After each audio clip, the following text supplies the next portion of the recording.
আপনাদের কাছে অনুরোধ থাকবে, পড়াশোনার ক্ষেত্রে আপনারা যদি আপনাদের সন্তান, আপনি নিজে, আপনার ভাই বোন বা অন্যান্য কোনোভাবে যদি আপনারা মনে করে থাকেন কোনো সীমাবদ্ধতা রয়েছে, কোনো প্রতিবন্ধকতা রয়েছে, ইনশাআল্লাহ আপনারা আমাদেরকে জানাবেন।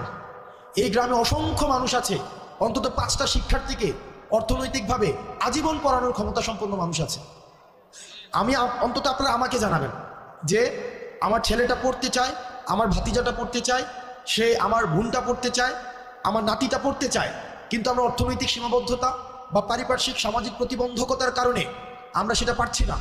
আপনারা আমাদেরকে জানাবেন, আমরা সেটার যথাযথভাবে, আমরা সমন্বিতভাবে, যারা আছেন এখানে, আমাদের সোহাগ আছেন, এখানে অসংখ্য মানুষ আছেন, এই নাম মেনশন করলে আমার অনেক, এটা লিস্ট হয়ে যাবে, আমি নাম মেনশন করতে চাচ্ছি না।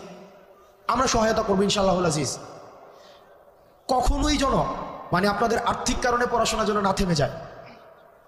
তারাও কইতেছো যে ডিউতে সেকেন্ড টাইম চাই, এটা একটা মানে এটা কোনোদিনই সম্ভব না। ডিউতে সেকেন্ড টাইম সম্ভব না। কোনো কোনো বিষয় আছে, কোনো বিষয় আছে যে তোমার এটা চাইলেও সম্ভব হবে না। সো ডিউতে সেকেন্ড টাইম চাইয়ে এটা বিষয়টা না করে, বরং যেই জায়গায় সেকেন্ড টাইম আছে ওই সেকেন্ড টাইমের জন্য হচ্ছে তোমার প্রস্তুতি নাও, সেটাই ভালো হয়। ডিউতে সেকেন্ড টাইম কোনোদিনও সম্ভব না।